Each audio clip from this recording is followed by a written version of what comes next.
Yep. Okay. It happened, y'all. It happened once again. Another Thursday. We missed last week. Bobby G, we missed last week. What you did last week, bro? Caught up on some good old fashioned sleep. Right. You know what I'm saying? Again, my age, man, it's time. Naps are a real thing. Fire, yeah. So I ain't gonna lie. Some fire naps be happening sometimes.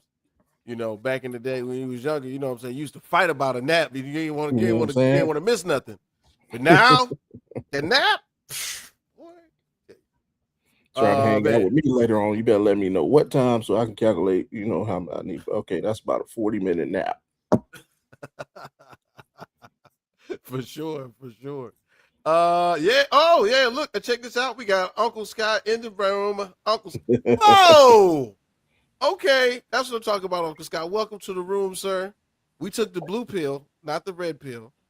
Yeah. Is that Uncle Scott or is that Robert Kraft incognito? I'm trying. No, this is Coach Belichick.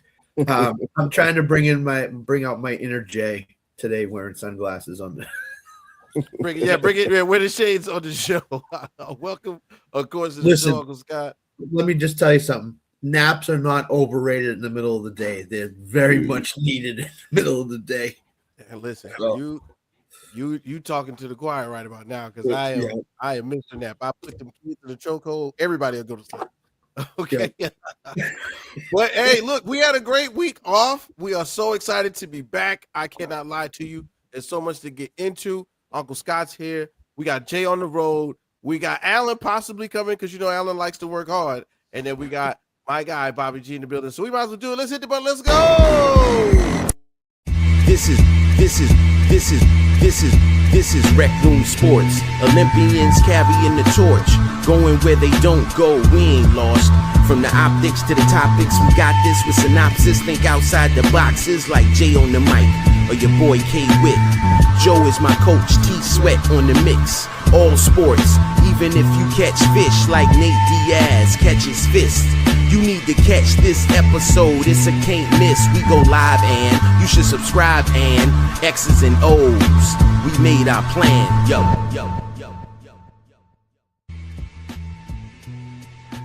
Yes, sir. Once again, we are back. It's the boys from the Rec Room Sports Radio Show. I am your host. That's right, it's your boy K, which was #1 draft pick, and we are closer to starting the fantasy draft season, ladies and gentlemen. That's right, fantasy draft season is around the corner. Make some noise. Man, I'm excited. Of course, everybody else is excited too, but we got my guy, Uncle Scott, in the building. Uncle Scott, so many shows, so many things you got to talk about. Uncle Scott, welcome to the show. Did I see right our fantasy draft in the Rec Room League is at 10:30 at night? Is true. Hey, look, you got to read the and the nap is going to happen the day. The nap is going to happen. Yes, late night drafts are coming.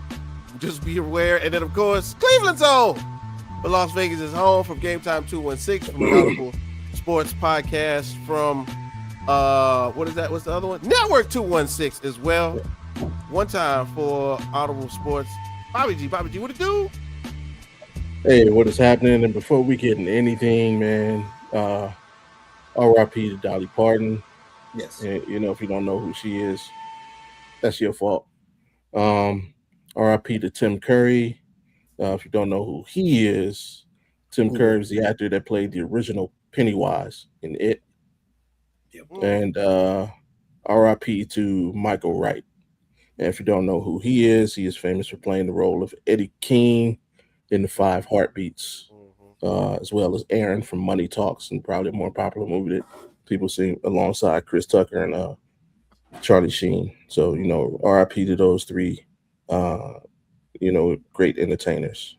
Did you guys realize Dolly Parton had 26 #1 country hits in her career? That's amazing. Wife and I were speaking.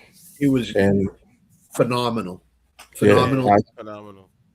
Yeah. And she was the country version of. She was the country. She was what Whitney Houston was to country music to me. Yeah. So she was supposed to play in Vegas in December and canceled the show. And right there, people said, "Uh-oh, something's going on." because you don't cancel shows like that. So, especially in Vegas, right? Especially in Vegas. I mean, they're sold out. Tickets were expensive, but they were gone. Everybody wanted to see them. Oh, that's how good. That's how much of a transitional, or whatever you want to call it, transcendent. Yeah, transcendent talent she was. She's just generations. Miley Cyrus put out a video on YouTube that I watched last night. That was phenomenal. Dolly Parton. So. Yeah, man. Yeah, and I got some stuff to say at the end of the day when we get to the slice of life about Dolly Parton. Just to throw my 10 cents in as well, man. But for sure, great way to start off the show, Bobby G.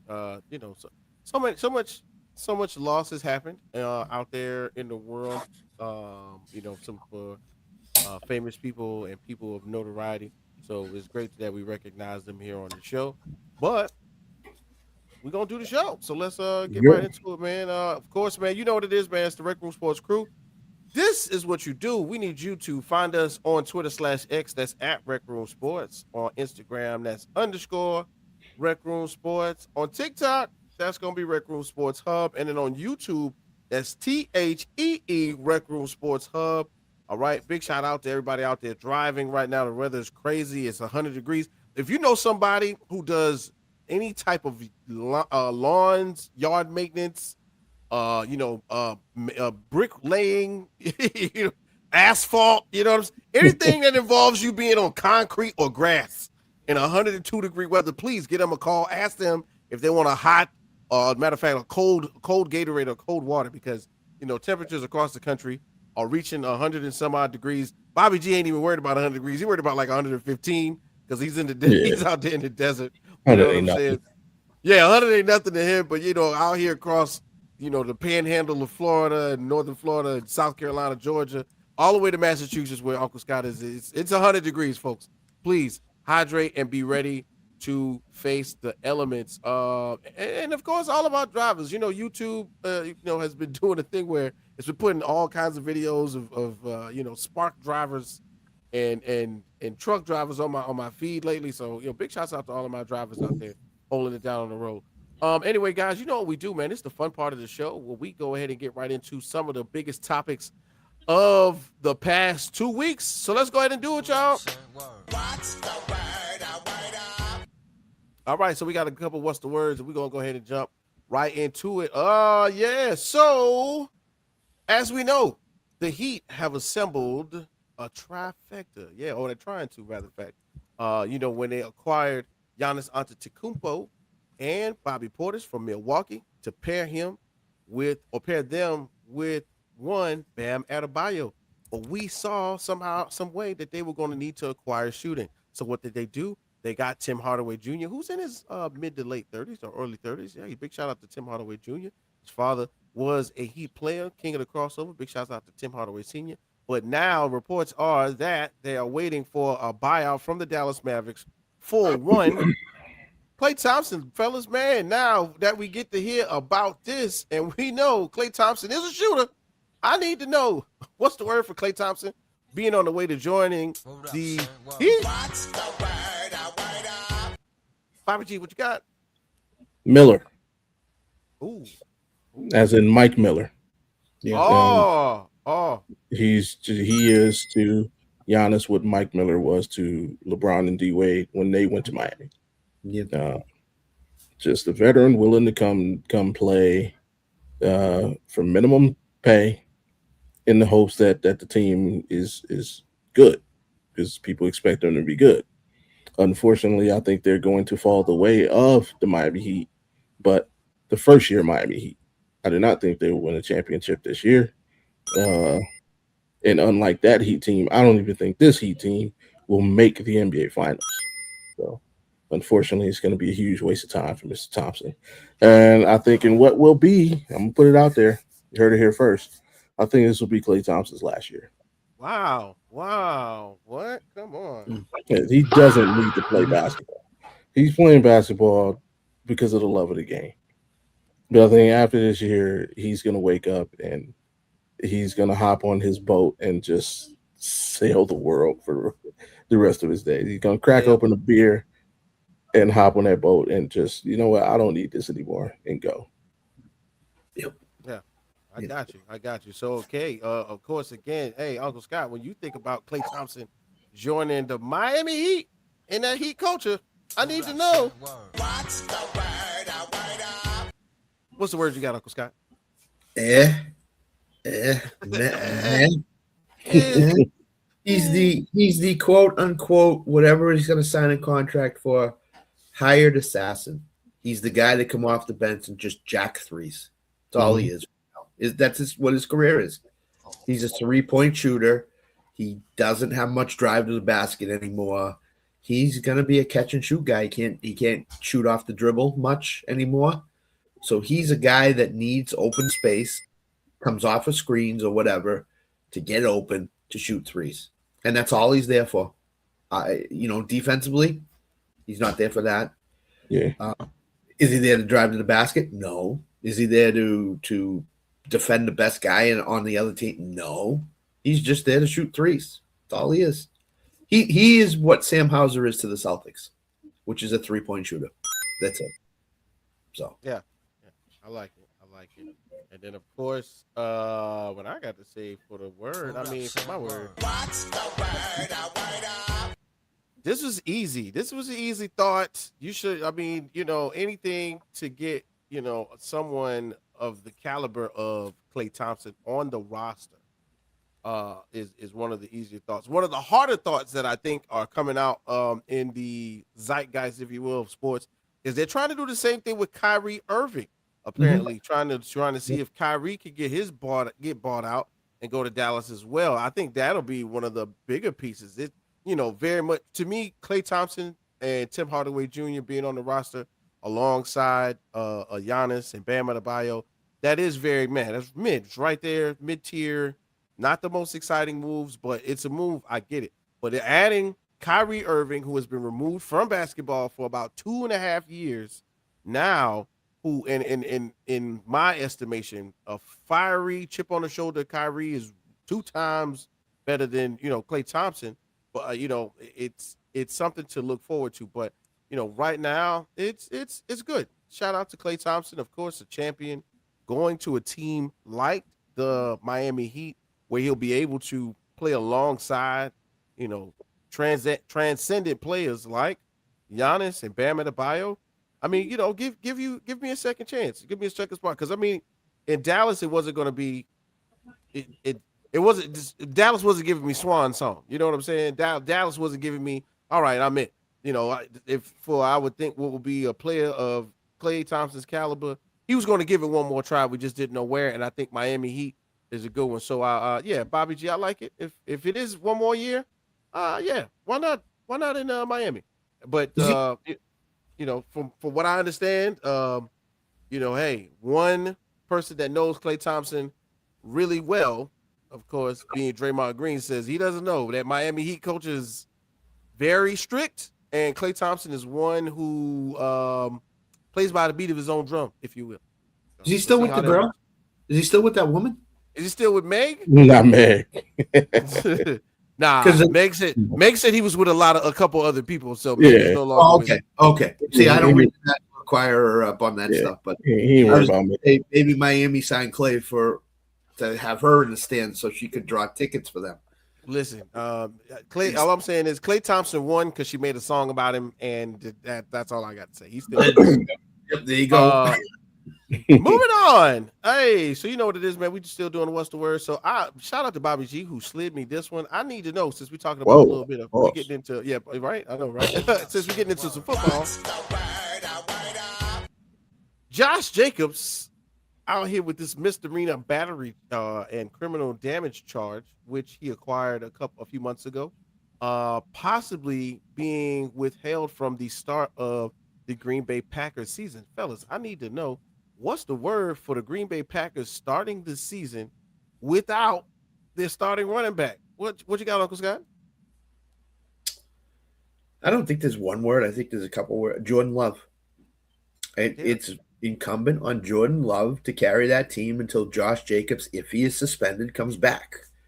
Because Josh Jacobs has been the bell cow and the cornerstone for that offense. And now he won't be. Now it's going to be Marshawn Lloyd if Jacobs is suspended the first 4 games of the 2 to 4 games of the season. So my word was Jordan Love. You got to perform, buddy. Here you go. Christian Watson, Jaden Reed. That whole offense has to take another step. And don't forget, there's no Micah Parsons at the beginning of the season for Green Bay either. So there's a lot of talent that might not be there at the start of the season. So, okay, well, yeah, when you got nefarious activity, you got to face some consequences, man. But Bobby G, when you told me about Josh Jacobs and the possibility of him not being there, I need to know what your thought was, bro. What's the word? What's the word? Excuse. And I can't take credit for that. It was Uncle Scott, hit us with that one out of the chats before the show started. That was his fine reporting. Yep. Excuse. Last season, before the season, the Packers made the big splash move. They made the trade for Micah Parsons. And that kind of elevated them into the upper tier of the NFL, right? And they came out and looked smart when they start 3-0. They very much so looked like the best team in the NFL. And then they came into Cleveland, suffered that upset. And then the injury bug started to hit, right? And then I think they ended up eventually starting like 6-1 or 6-2. The rest of the way, they won like 3 games after that. Right. Right. This season, the expectations are there again. Micah should be healthy. Everybody's coming in healthy. Now it's all on Jordan Love, right? Mm-hmm. Bam. Josh Jacobs will probably be suspended. I think the going rate for something like this is usually somewhere between 2 to 4 games. Mm-hmm. And now, just like Scott said, everything's all on Jordan Love to carry the team. But what happens now? Excuse. Built in. Jordan Love, if he gets off to a rocky start, it's because he doesn't have the running game.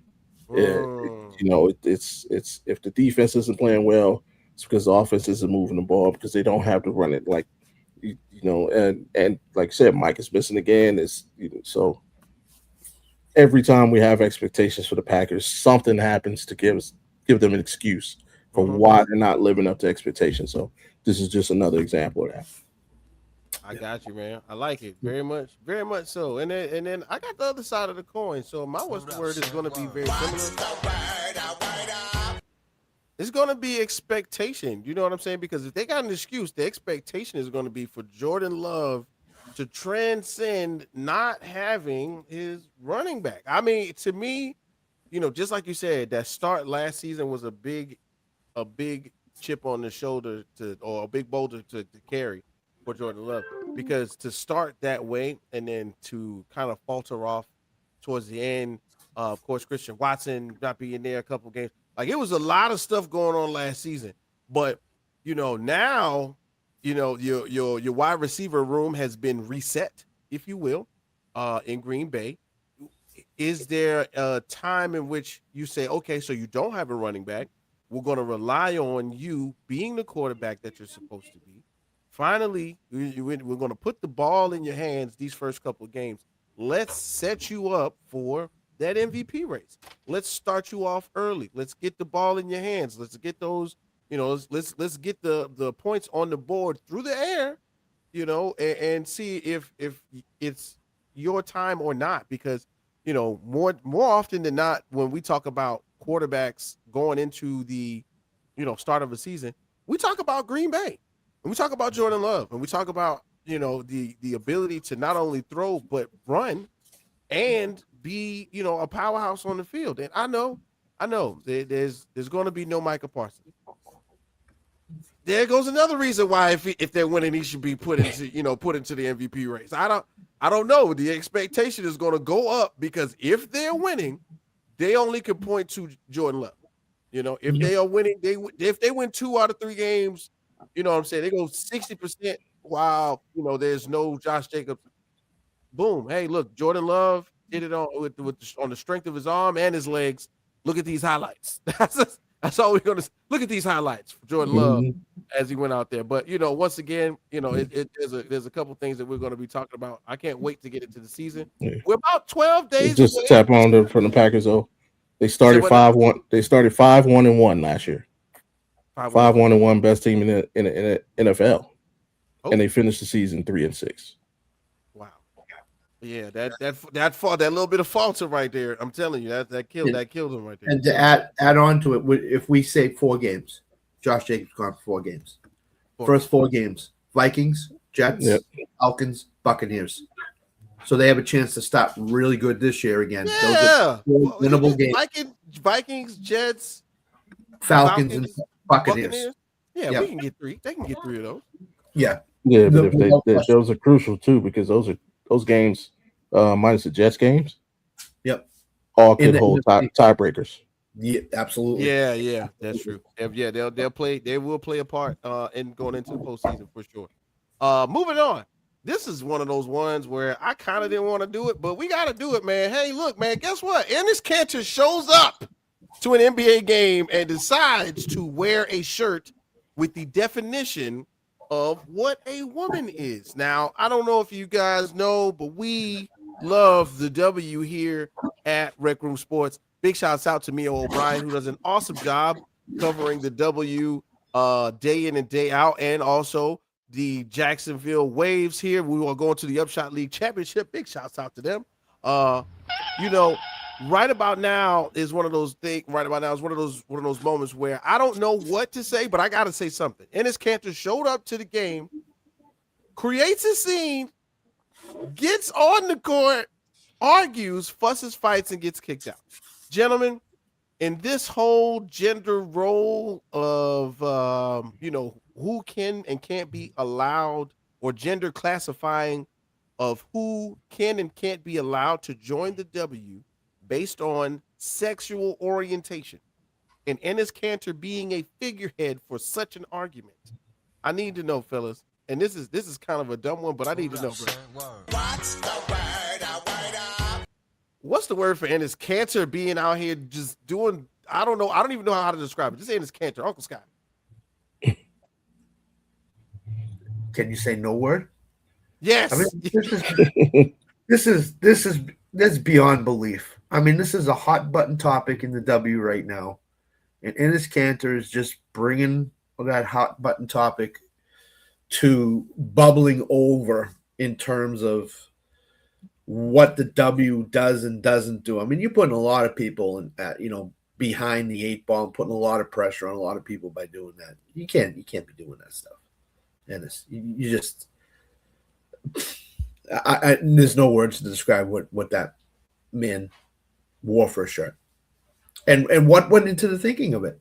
Well, I'm going to a W game, or I'm going into a place that this is a bubbling cauldron of emotion and decision making, and I'm gonna be the guy that goes in there and says, "Look at me, everybody! Look at my shirt! Look what it says."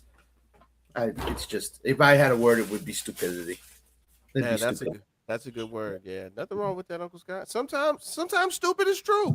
I know sometimes you cannot escape stupidity. Bobby G, you out here on the streets, man. You front line on this one. You cover the W out there in Vegas. I need to know, with Enes Kanter acting a fool, I need to know, bro. What's the word for this one right here, bro? Selfish. Like selfish. It's just one of those times where you as an individual need to learn when to shut up. Like the point you're trying to prove and the message you're bringing, absolutely valid. It's absolutely valid on a subject that in today's generation is going to have to deal with at some time, right? However, your need to put yourself in the forefront is overshadowing that message. Now it's to the point where a lot of people don't even know why you're doing what you're doing. They just know you're out here looking goofy. Like Enes Kanter has been relevant 3 times in his life. 1, leading up to the NBA draft. 2, when he changed his last name from Kanter to Freedom, which again, another valid thing. He was speaking out to the to the wars, in his home country. And now with the transgender athlete subject, what do all three things kind of have in common? All important, but also all the chance for you to be self-serving because you want to get drafted. So that's serving yourself, and you changing your name. You're using your platform to speak for others. And again, today, using your platform to speak for others. But with all three things, you had to put yourself in front of the issue. It wasn't enough for you to just use your platform and say, "Hey, this is what's going on in my country. I have a problem with it. Please support me." No, you had to change your name. You had to make this grand gesture and hey, and here you're doing it again. Hey, look at me. Like no. Fight for the cause, don't be the cause. Yeah. And that was very well said, Bobby G. And I'm gonna just second you on that one, because if I had a word, it would be inappropriate. And when I say inappropriate, I want everybody to hear me clearly. The topic is very much something that we as a society are going to be dealing with for a very long time, as people decide to classify themselves as what they feel like they are. Today, I am a box. Today I'm female, or today I'm male. Today I am star. I am he, she, it, we, they. I get it. Like, this is a thing, and to me, the approach was inappropriate. You know what I'm saying? There's a platform to use. I got you. They put you on Fox News. They interview you. Do that. There are podcasts where transgendered people have conversations all the time. Go on to those shows. But for two things: one, for the Chicago Sky security to probably make note of a 6'11" man coming into the door with a ticket, or probably a valid ticket, which more than likely said, wherever the section is, row 5, because it was really close to the rim. And they said, and then them not go, "Hey, what's on your shirt?" And it's cancer. Ha ha. It's really a thing that probably could have been prevented. Prevented is another word that I would use, because for him to go out there and argue with Natasha Cloud mid-game, and somewhat, engage in a heated exchange of words between one of the WNBA stars and himself on the court live, you know what I'm saying? I really feel like that's just inappropriate. We get it. The shirt has a message, 100%. We can't, freedom of speech is one of the things we do here in America. At a sporting event, saying things out loud, very much American. But when you cross that line, which shout out to our guy, Russell Westbrook. Russell Westbrook is an advocate for people being aware that you can't say anything that you want to these athletes while they on the court. You can't. I'm sorry, yo. I'm sorry. You can talk, you can cheer, you can boo, you can make references to what's going on the court, as far as, if you think they should have shot the three, or, pick somebody up on man defense or hand check, whatever. But when you start bringing in those things to the court, to a sensitive subject matter, I don't think so. Very inappropriate. You could have did it in another time. You probably, and to be real, because he's Enes Kanter, once again, a 6'11" man outside on the right there about to go. I guarantee you somebody would have stuck a microphone in his face at the end of the game and said, "Enes Kanter, tell me why you're here and what this t-shirt means." He would have got an opportunity to talk.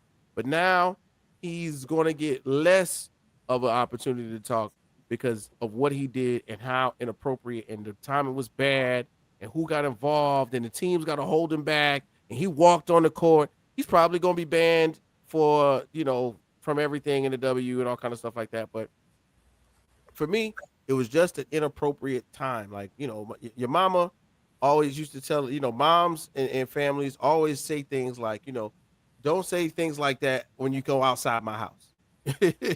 You in the house with me, we can talk, we free, it's available to you. That's great.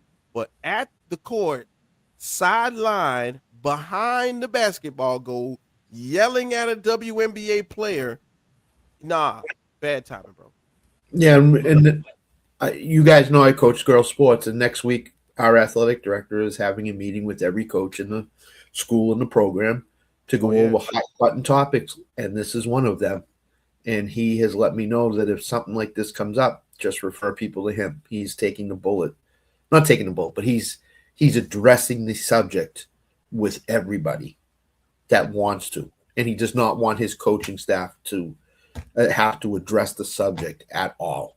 So that's what the WNBA should do. That's what the commissioner and everybody, all the powers need to do, is have a press conference and address it at the press conference and just get it out there and get their stance on what they think the WNBA stance is on this all. Because I don't know if we've heard from the commissioner. No. In terms of what we've heard from players, we've heard from coaches, but we have not heard from the commissioner, and that's a bad job by the commissioner, not coming out and saying what the stance of the league is on this subject. So people like Enes Kanter, although it's stupidity and dumb, will keep doing this stuff until they address it. So they need to address it as a league and take care of it now, because it's just going to blow up. It's just going to become bigger and bigger as we go on. So. Yeah, 100% right, Uncle Scott. It's going to get bigger. It's not really going to go away. It's a topic in which it needs to be addressed. And as time goes on, hey, look, who are you going to blame? Who you going to blame? You got to talk about it, because eventually there's going to be a situation in which somebody's going to say that, hey, you didn't clarify whether I could or not. Yep. And that's that. Right now, because here at Rec Room Sports, we love everybody, male, female, boxes. If you want to, what you classify yourself as means absolutely nothing, as long as you are good to people and kind. I really appreciate that. Be a good person, be a good it. Except for Tanner Bybee. If you see Tanner Bybee, throw a tomato at him. Wyndham Clark, right? We know who Wyndham Clark is. Shout out to Wyndham Clark. Shout out to Wyndham Clark. I know all about Wyndham Clark. You don't need to tell me about him. Except Big Mike and Deshaun Watson need to have a conversation. So. Oh wow. Bobby's don't worry. We're gonna get to that in just a moment, because one more thing on the what's the word. Guess what, y'all? The free agency frenzy that has been happening while the NFL take the headlines. The NBA has been going in an arms race on both coasts. And right now, the newest addition to the Minnesota Timberwolves has been Jonathan Kuminga. That's right. Jonathan Kuminga signs with the Minnesota Timberwolves for 2 years, $13 million. I'm not making this up, ladies and gentlemen.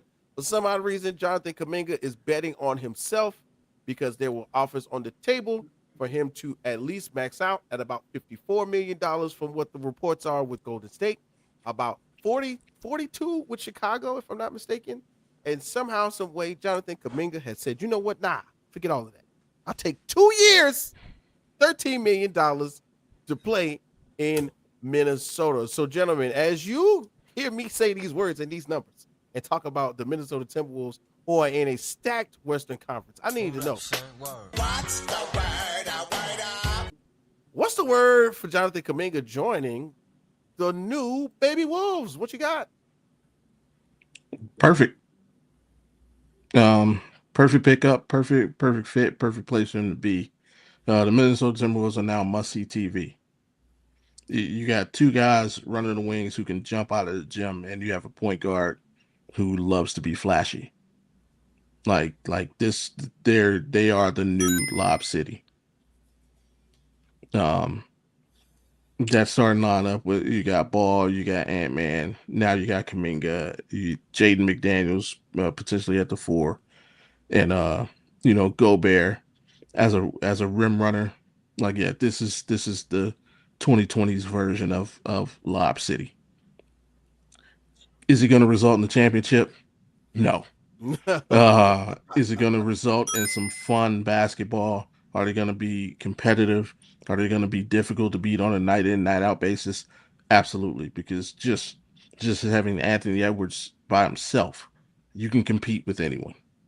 So I mean, the only question is because we know what I mean. People acted like Anthony Edwards was the invisible man, like during that All-Star game, and gave 100% of the credit to Wemby for that game being so competitive. It was Anthony Edwards making that competitive as well. So don't poo-poo on how big of a competitor he is. Remember, he's made his name going toe to toe with KD in the playoffs 2 years ago, like going right at him and then eventually eliminating him. So if Anthony Edwards can awaken that competitive nature in LaMelo, in Kuminga, we already know Jaden loves to compete, and Rudy is what he is. If he can actually lead this team and get them to kind of tone down the fun and raise the seriousness up a little bit, they can be a very, very dangerous team. So dangerous is good. I like that one. Uncle Scott, you know what it is, man. 2 years, $13 million for Jonathan Kuminga. What's the word? What's the word? In a Timberwolves jersey. Potential. I mean, I've loved Kuminga ever since he came to the NBA. Now, Golden State, I think it was because of Draymond Green why that potential never got reached. I think in Minnesota, he can go in there, doesn't have to be the guy, can play beside Anthony Edwards, LaMelo Ball, Gobert, whoever else they have there, and McDaniels, and be an effective player. He's betting on himself, and I love guys who bet on themselves going into the NBA. So he is taking a chance, a big-time chance, that he can go into Minnesota. He can average somewhere in double figures. He can average somewhere around 5 to 8 rebounds. He could be the difference between Minnesota being one of those also ran teams and being the third best team in the West. Kuminga could be the reason why they become the third best team in the West. And in the right situation, could challenge San Antonio and Oklahoma City in a series to make it a 7-game series. I agree, Bobby. Will they win it? Probably not. Most likely no. But will they be competitive, and will they give Oklahoma City and San Antonio a run in the Western semis? Yes, I believe so. Yeah, man. And I'm with there. So I'm right here with you guys. I'm just going to say my word. What's the word? My word is definitely going to be potential. Let me just say, sometimes you got to be in the right situation. It's funny, Uncle Scott, that you said this. That Draymond Green hindering somebody from being good? Is that never happened before? It's never happened before. Of course, he wouldn't be the type of person to hinder somebody's growth or intimidate them or not make them feel adequate. Kristaps Porzingis, who's about 8 inches taller than you and probably could drill you through the wall if he had a chance to. So, you know what I'm saying? There's a guy that he punched. There's a guy that he punched one time who would have been really good in a Golden State Warriors jersey right about now, but he's in Washington.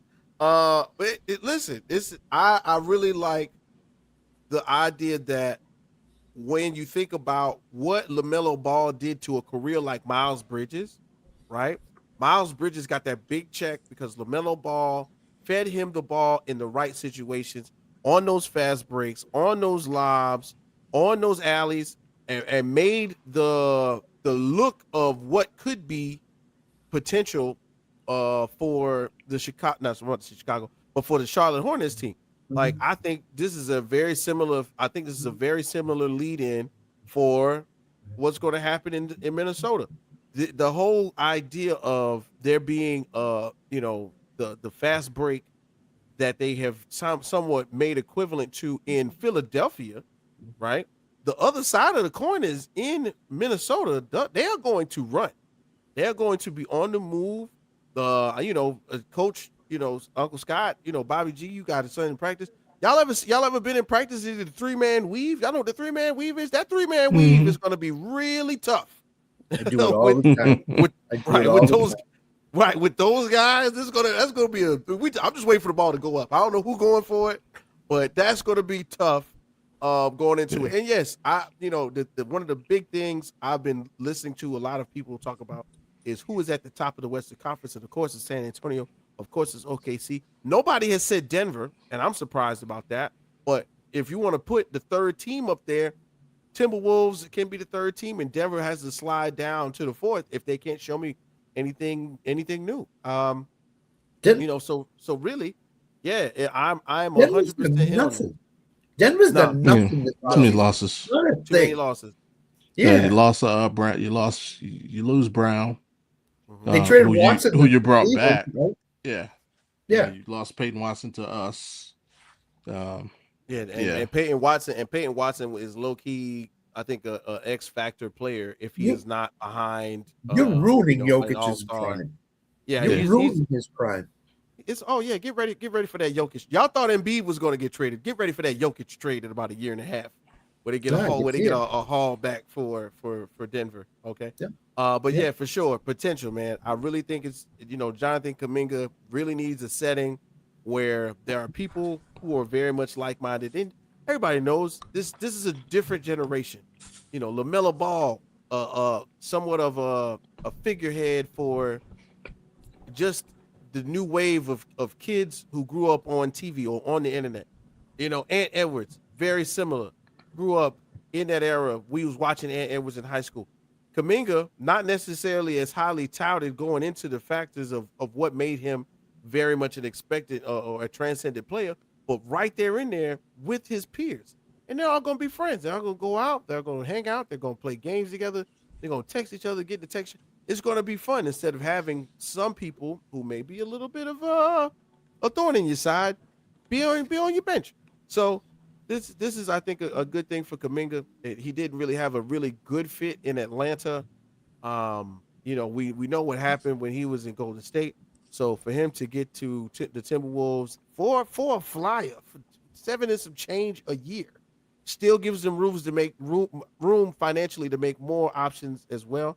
I really, really can't wait to see what's going on, my guy, Mr. First Down. Hey, what's up, buddy?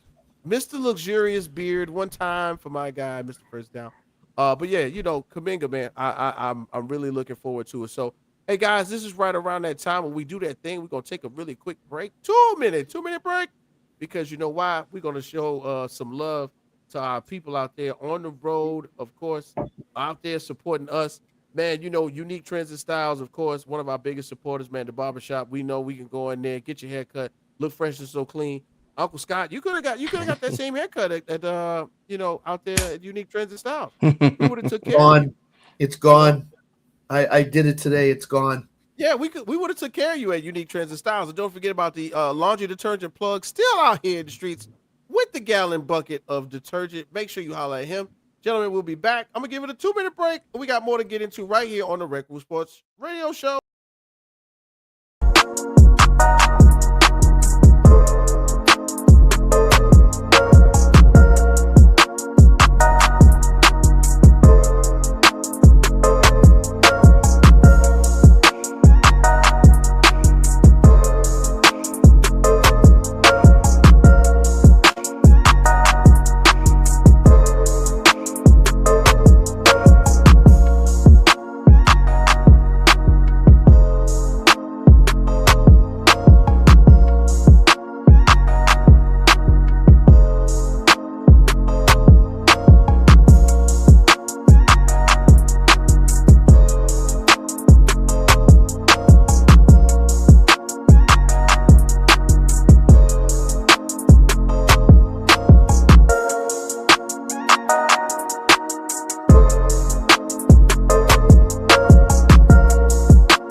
Once again, man, it's your boy Kate with your mama's #1 draft pick. We are live right here as usual from the Rec Room Sports Radio Show. This is where we like to get straight into business. Of course, we did the Western Word, some of the hottest topics from the past week and some change in sports. Make sure you go back and check that out on all social media platforms. We are streaming live on Facebook, on IG, and on YouTube. So make sure you go and check that out. But, it's a lot going on right now in the world. If in terms of football, we're getting closer and closer to the door opening for the season. Fantasy's getting popping off. And Uncle Scott, Bobby G, I think this is a really hot button topic. And of course, for someone like Bobby G, who is, of course, somewhat affected by this, both in the professional ranks and probably in his sports analyst life as well, it's crazy that we have to kind of go over this one thing. And to me, it's I guess it's warranted. I guess it's something that needed to happen, because you know what happened first. And big shouts out to the Big Ten who did it first, right? So right now, the Big Ten rule sets the college world ablaze. So I don't know if you all know, we have been watching and getting ready for the regular season. And as it has been happening, players have been cut from, teams as they normally do after the draft. And then they're picked up on waivers by other teams. And then they're getting ready to start trimming down the rosters to 52 men. And then they're going to have the professional rosters also will include, that of like the practice squad. But if you were one of the players who did not necessarily make the squad, what do you do? What can you do now? And one, Daquan Wright has made the transition back to college sports, and it has made the world kind of turn the ear aside to, what's been going on as far as, hey, where's the fire going? Where's the league going to do, or what is the league going to do about all of a sudden having players go back to college? And now the Big Ten has stepped up and said, hey, we can't have it. We're not going to do it. And of course, once the Big Ten did it, then, the SEC and the Big 12 are going to follow suit. So let me just go ahead and make sure that we are all aware of what's going on. The Big Ten unanimously approved the rule that bars football players from competing at Big Ten school, or at any Big Ten school, if they signed a professional contract, appeared on a professional roster at any point, or declared for the NFL draft as an underclassman and did not withdraw. In practical terms, this means that a player who leaves college, signed with an NFL team, gets cut during training camp, and then tries to return to college football will be ineligible at a Big Ten institution. Why did the conference do this? The move came as a series of court rulings and eligibility challenges that opened the door for some athletes to argue they are still college eligible and there's still some college eligibility remaining. And of course, we will get to the highlight of that, which would be Daquan Wright, very shortly. But thank you for coming back, Bobby G. Uncle Scott, you are one of the foremost knowledgeable people when it comes to college football and beyond. My good sir, what is your thoughts on the Big Ten stepping up first, when we normally would expect maybe another conference to do, and making this rule, and solidifying what would possibly change the way we look at underclassmen in college sports? I agree with what the Big Ten did. I think it's now going a little too far right now. You were in training camp with a professional sports team. You got cut. You got and now you're going back to play college football. I mean, this opens a Pandora's box for a lot of teams, a lot of conferences, the small schools especially. I mean, how much are they willing to pay for these guys to play for them?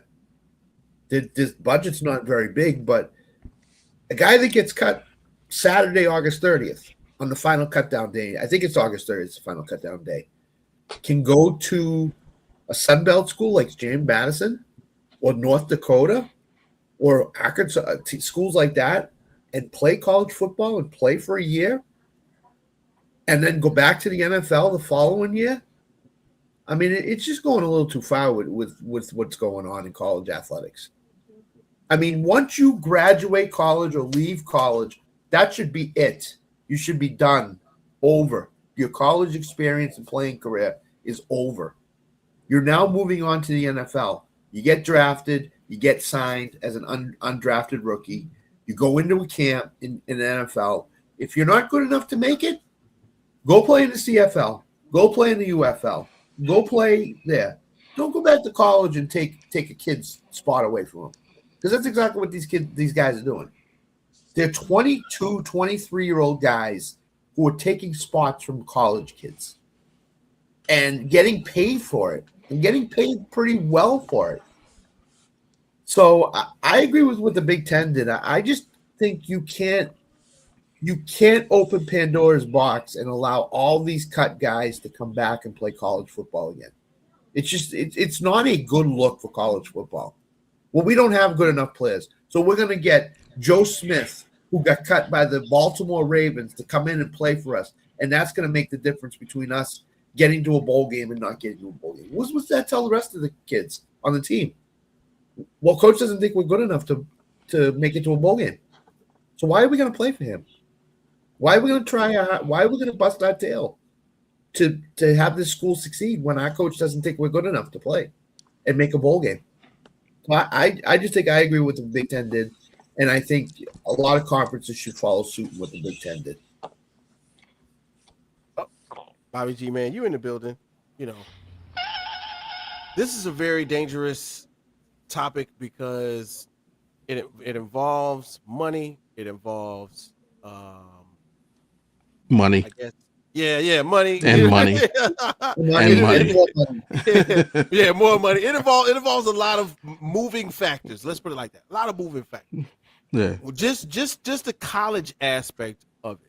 Like, what are your thoughts? Because we're definitely going to get into the Brown side of it. You know what I'm saying? As you are our network 216 Game Time 216 affiliate, but just the college side of it, bro. How do you feel about this ruling? Which, of course, the Big Ten stuck their neck out first, and now as of recent, what, maybe a couple hours, both the Big 12 and the SEC has also adopted this. Yeah, I mean, well, one, it works in the Big Ten's favor, right? Because now they get to say, look, the SEC has to go get pro athletes to come and beat us, right? Yeah, exactly. But no, everything Scott said is absolutely correct, 1,000%. And I'll throw a twist on there that even I didn't think of. There's a show that I frequent in the mornings, and actually one of the panelists on that show brought it up. Football and like basketball aren't even the worst. Think about this. What about the tennis player who's been training since they were 6 years old, who turned pro at 14? Yeah. Career doesn't pan out the way they want, and they've been playing pro tennis for 4 years. Now they're 18. It says, you know what? I can make more going to some school and getting NIL than I can here on the pro circuit. What about a golfer? Same situation. What about a gymnast? Same situation. So like it can get deeper than that than football, and these kids are legit. Like they about a golfer who turns pro at 14, 15 years old, playing on the PGA Tour for 3 years. It's like, you know what, dude, I can go to Stanford, and get a $3 million NIL deal, quicker than I can win 10 tournaments to make the same amount. And so I think that's where it's really can be more effective in the lesser sports, or in baseball, where they've actually been able to kind of do that for years. Like, you got kids getting drafted out of high school, go play his rookie ball, says, you know what, maybe Vanderbilt ain't sounding so bad right now. So yeah, it's a Pandora's box with this thing. And you kind of figured it was always going to happen, right? We're always trending in this direction. If you look at sports since, and I'll just call it for the Garnett era, right? the moment Kevin Garnett declared for the NBA draft out of high school because he couldn't get the right SAT score, was well known. It's the only reason he went pro. We've been trending in this direction, like kind of teetering that line. What is pro? What is amateur? And then kind of a few years ago, when J.R. Smith out of basketball eligibility, but he's in the second stage of his life. What does he do? I'm gonna go to college. I'm gonna play golf. I have eligibility in every other sport. I just can't play basketball. It goes, and I mean, earns a golf scholarship.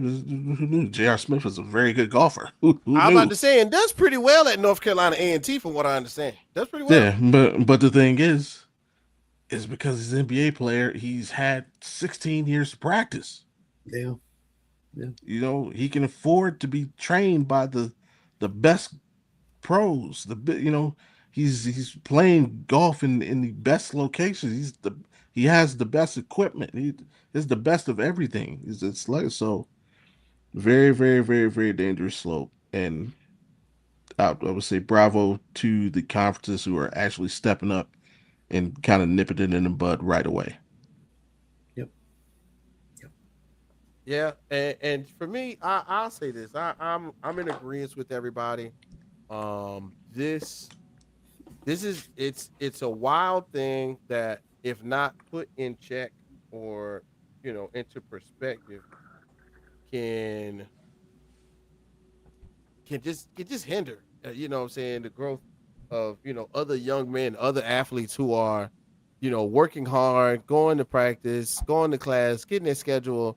And then Johnny Watson, fourth string defensive end from the Indianapolis Colts, gets cut. And then he comes back to, Washington University, and it probably is going to be, the man there when he goes back. I would go further to say, look, if you get drafted in any round before the fourth round, you have like 30 days to make a decision. You know what I mean? 30 days. You got 1 month. If you get drafted after the fourth round, you have 1 month to decide whether you want to go back to college or not. 1 month. You know what I'm saying? Don't go to OTAs. Don't go to mandatory minicamp. Don't go, don't go to none of that. Don't go nowhere and work out professionally. Play against professionals, get professional coaching, all of those good things, and then make your decision to come back. Don't do that. Nah, you get drafted. You thought you was going to go on day one. You got drafted on Sunday across the ticker, right? It's the fifth round. You're going somewhere. You're going to the 49ers. The 49ers got 7-8 people that play your position, and you're not going to go see the field. You got 30 days to say, hey, I'm going back to college. That's it. I'd take a step further than that, Whit. I'd say once you step foot on an NFL property, you cannot go back to college. Yeah, that's it. Yeah, you got time. You got time before when they call you finally on day 2. You're not going straight to the facility. You got a little bit of time. Make up your mind. Call the coach back. Say, hey, coach, you know what? I do got an offer to go to Illinois, and start at Illinois. I think I'm gonna just take 1 more year. I'm gonna get myself together. I'm gonna get my draft stock up, and I'm gonna come back. And hopefully, if I'm available, maybe you can get me in the second round in a year, because you can't do both. My main thing is you can't do both in 1 year. You can't be a professional and in college in the same year. You're gonna have to. Something's gonna have to miss. Let alone the same weekend. Right.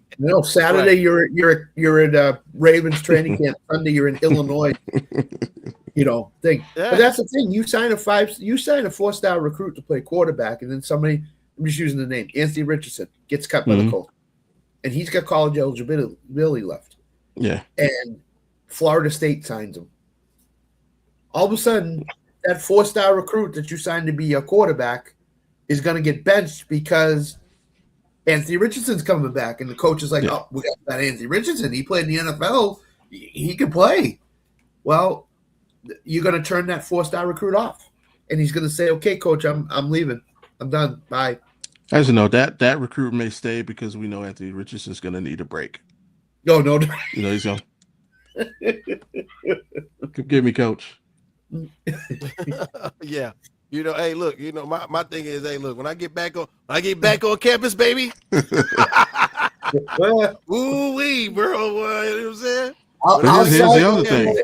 I'll sign my NAL with you, but I need at least 5 plays off during the game at some point. I'll just tap my head and take me out. And here's the other thing. Like, shouldn't we retain the draft rights to this dude? Oh, you get to have him back? No, that would be Philly, right? My thing would be Philly gets to have him back. He got drafted by Philly. Yeah, but he was on our roster. We gave him a signing bonus. He had $20,000 signing bonus. The Browns should get some kind of compensation for this, I think. Yeah, Browns should get something back off. Or at a minimum, have his draft rights. Like, you don't get to go have. Season I agree with that. Become a second rounder. No, like we own your rights. That's right. I agree. I think this needs to be some repercussions between the Browns. I mean, there needs to be some repercussions between the Browns and this kid. I think the Browns need to get something out of this deal instead of them saying, okay, we're done with, we don't have him anymore. That's it. He's done. I mean, you can't do that. The Browns got to have something. Yeah, well, you know, it's crazy that we're talking about the Browns right about now, and we might as well go ahead and do what we're going to do because, you know, cowbell. Y'all know what that means. If the cowbell is ringing, there is someone in the green room who will be joining us on the show in just a moment. I see him. He's ready to go.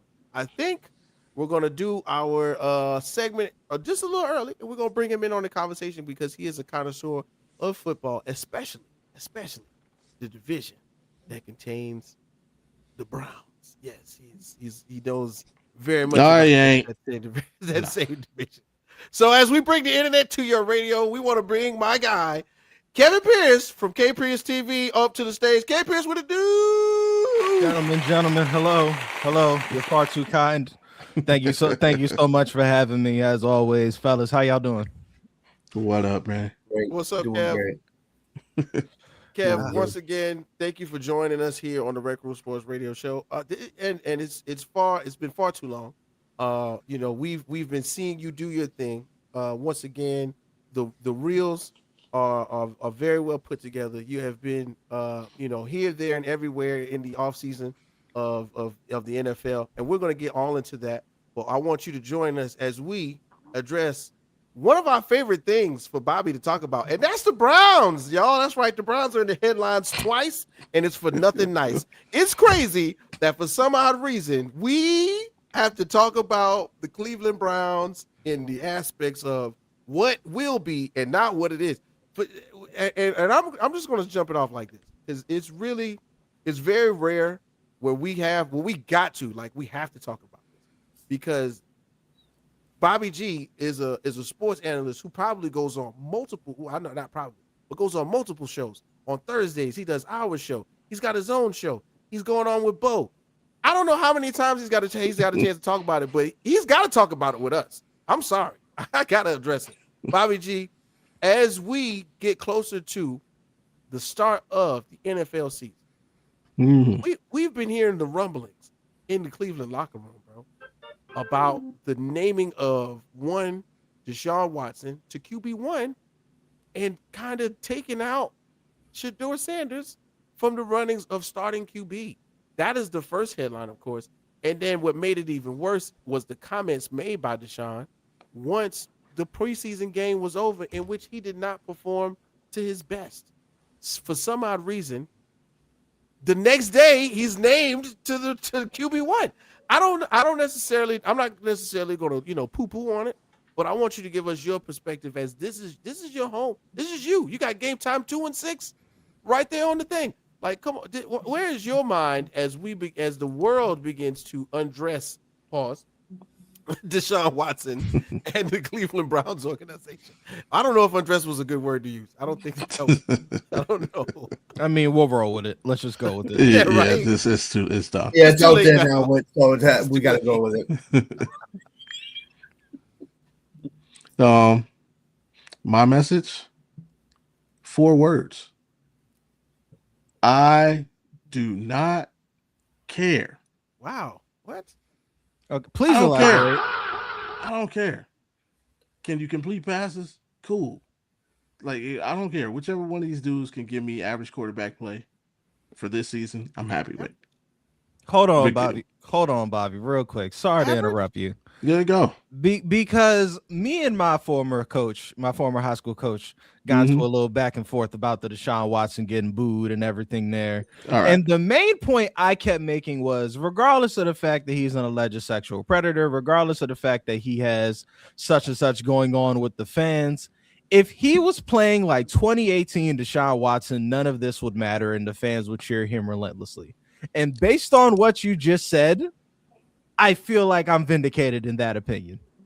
Yeah, I would say you're 75% right. What's the 25? And the 25% are the people that are going to hate Deshaun Watson no matter what he does. And that is for personal reasons. Like, everybody's mad about what he said in his post conference, but you know what? Go screw yourselves, because these are the same people that said we want our athletes to be honest. We want them to show their emotions. We want them to be real. Well, there was a real moment for your ass, and everybody hates him for it. It's like, and he didn't lie. He didn't lie. Like, there are people that are just gonna hate him because of the allegations. It has nothing to do with football. It's personal, and he's absolutely correct. These are the people that booed when he got hurt. Cheered when he got hurt, when he tore his ACL. So he didn't tell a lie. He told the absolute truth, and it is absolute truth. There are the Brown. Our fan base is fragmented into 3 groups currently. You have Browns fans, who are just that, Browns fans. We bleed orange and brown. Yes, I say we because that's the part of the population I'm a part of.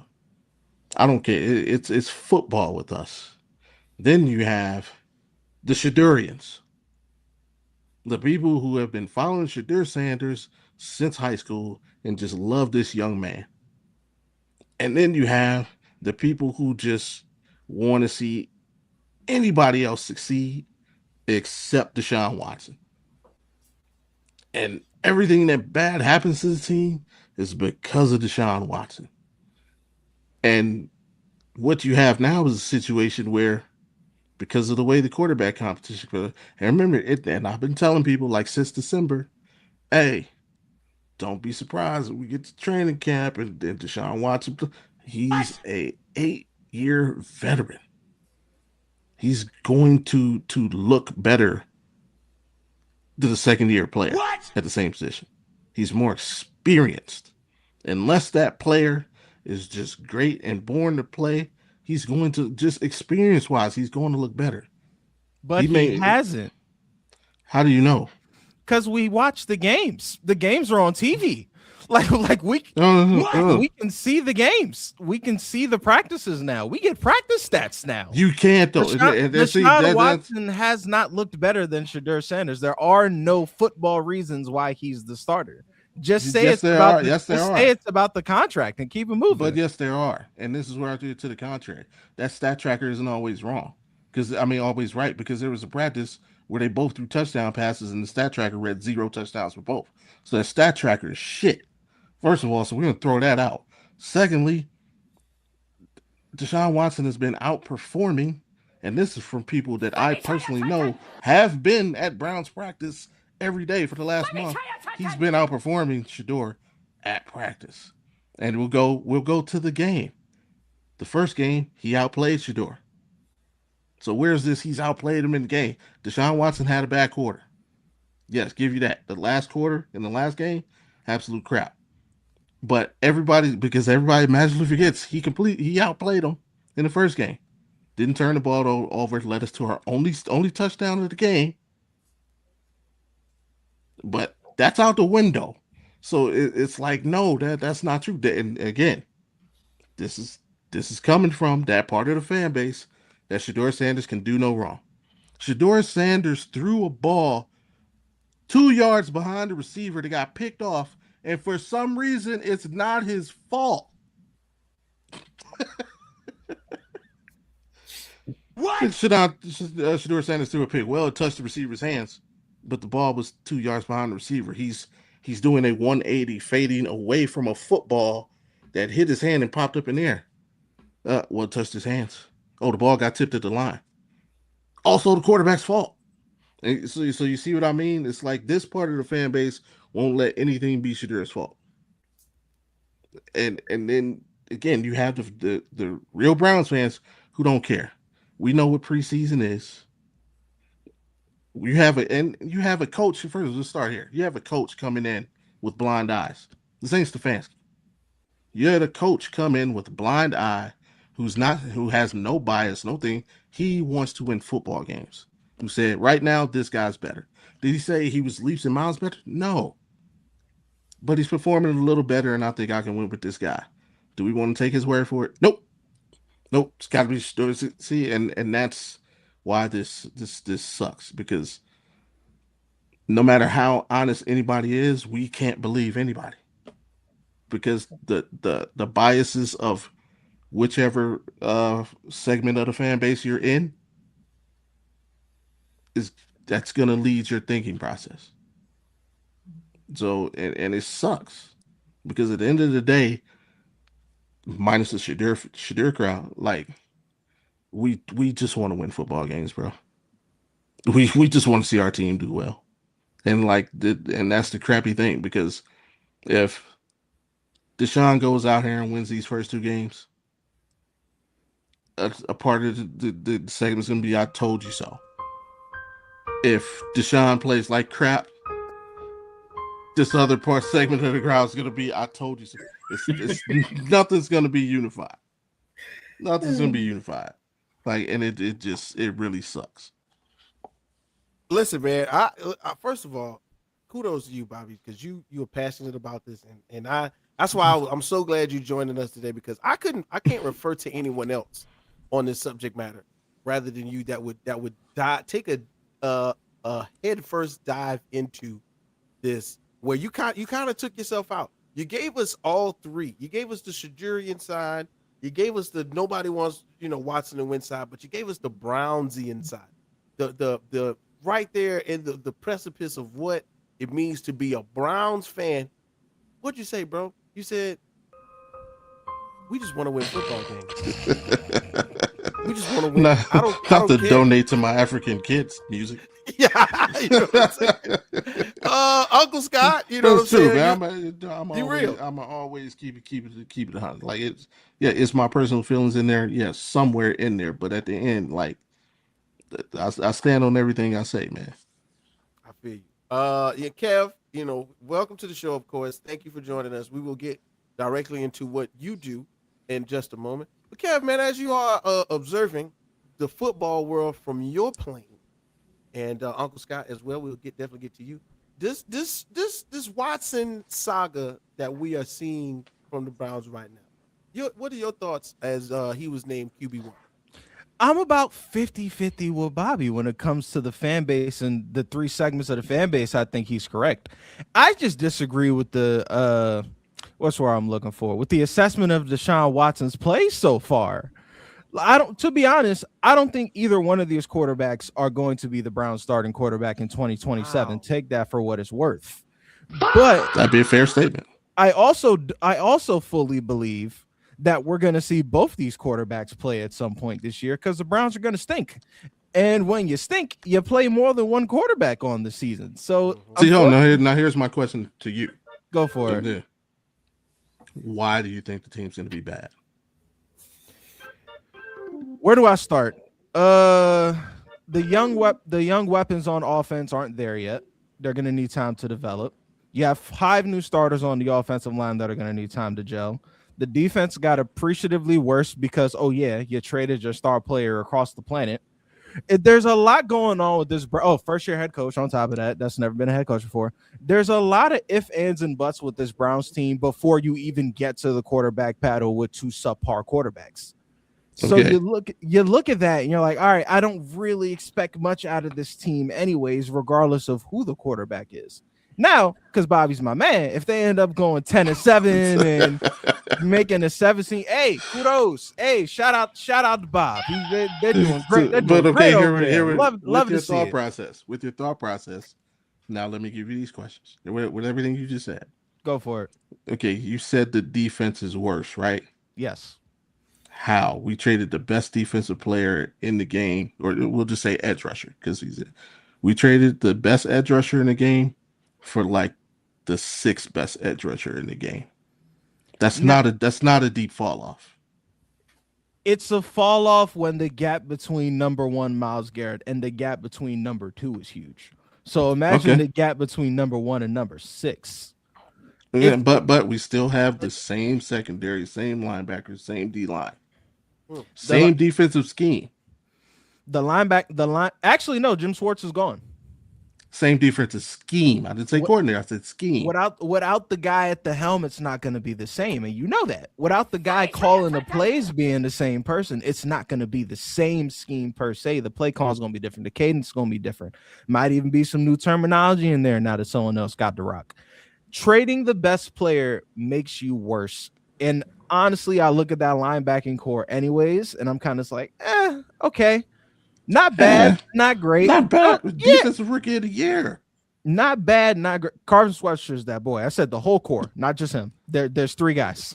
We only play 2. We run a 4-2-5. 4-2, excuse me. Whoever the other guy is going to have the red dot on him. Regardless, there are holes in this Browns defense that I feel like weren't sufficiently covered up, and you made it worse again by trading your best player. Okay, fair. You said the O-line needs to gel, but as it stands today, would you say the O-line is improved over last year? Y'all got 5 new starters, boss. It's only. But are they improved? Talent does something. O-lines are hard to judge in the preseason. I'll put my hand up on that. It's hard to judge preseason. Come back to me in like week 5.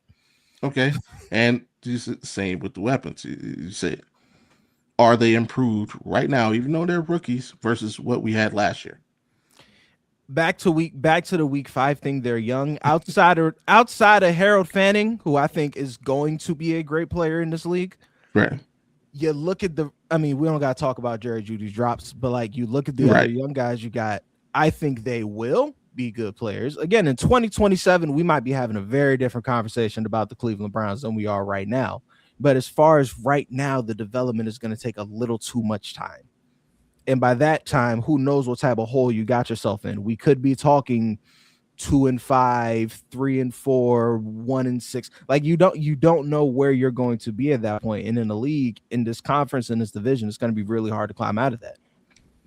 Okay. And the last thing I put on, you realize the last 4 years, the team with the easiest schedule in the NFL has made the playoffs, right?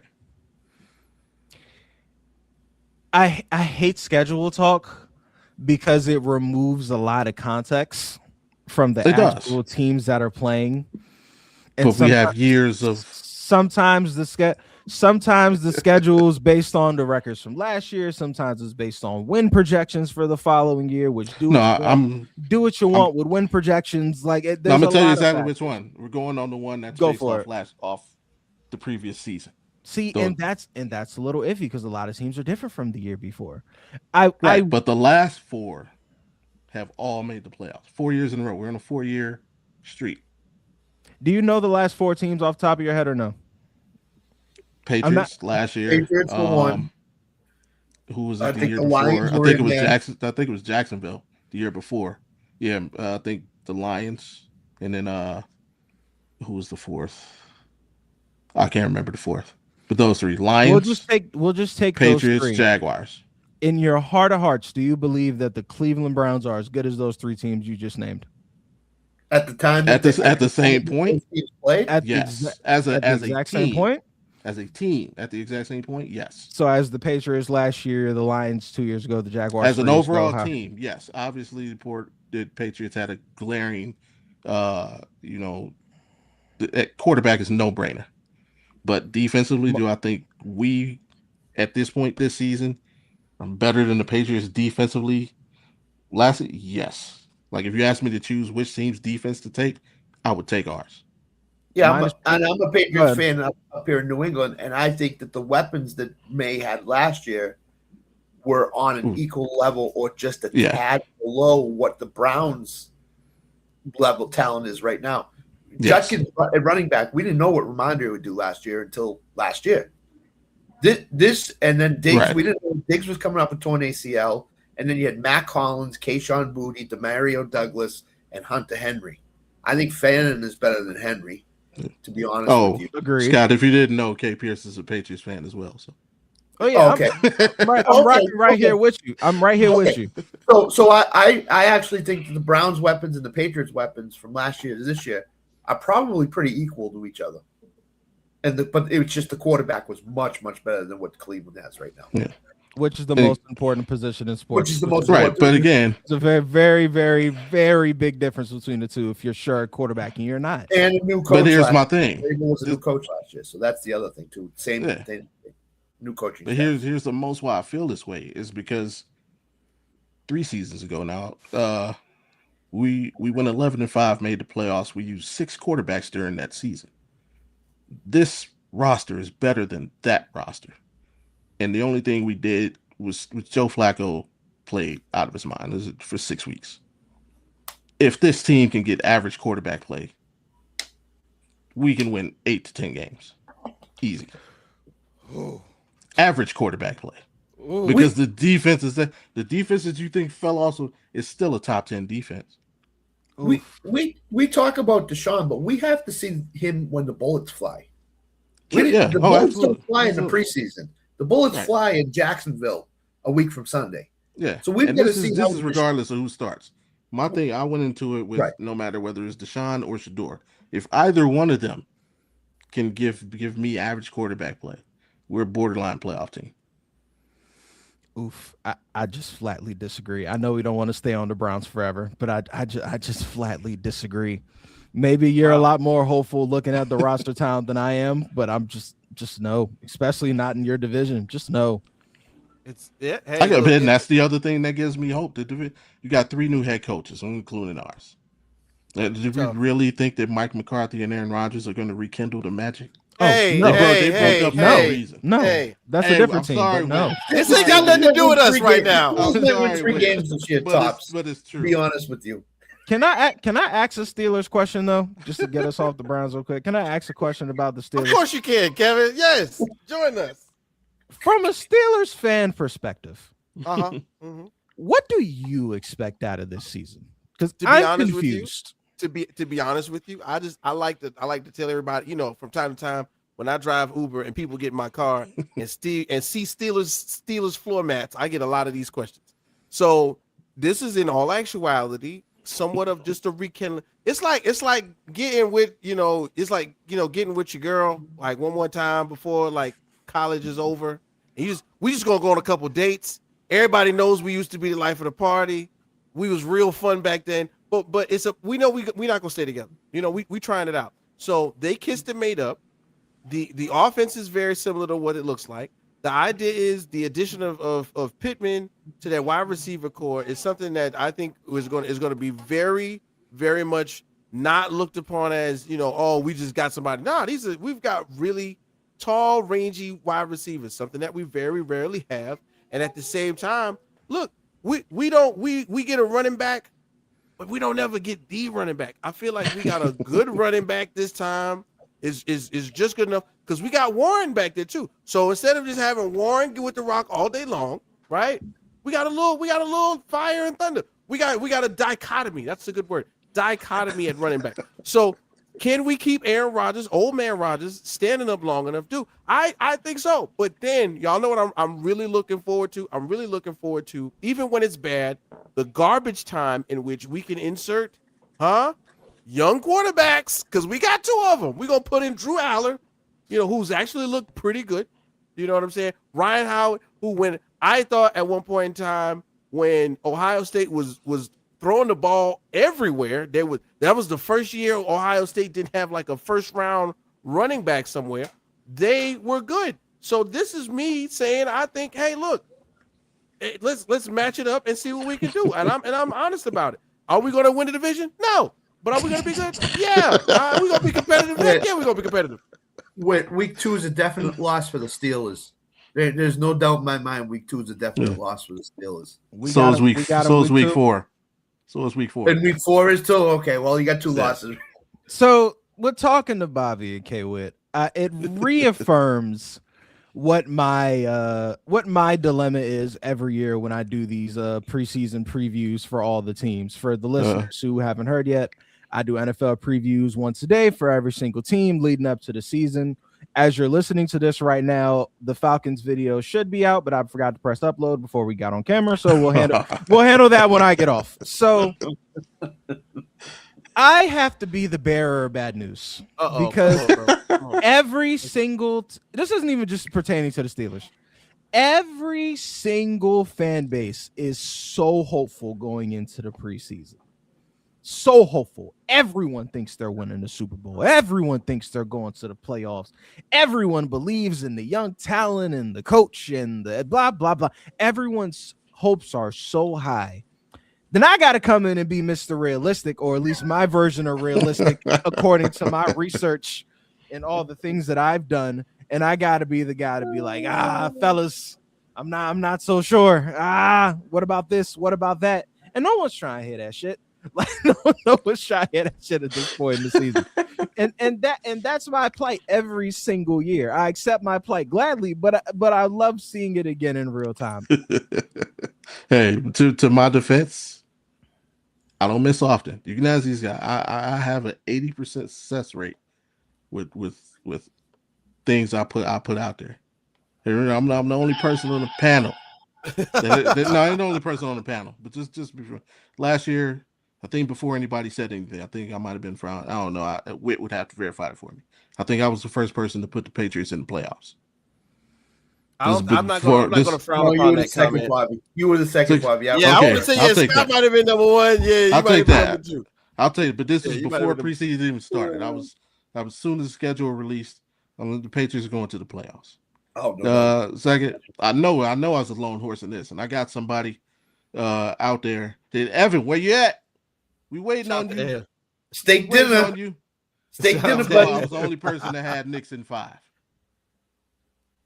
Shout out to Ev, man. Shout out to Evan P5 Athletics. Who's coaching up the youth and taking them to tournaments and turning the world upside down. Big shout out. Still waiting on another prediction of mine to come true. 2 years ago, I said the Dodgers will win the next 4 World Series. So I still got 2 more to go on that one.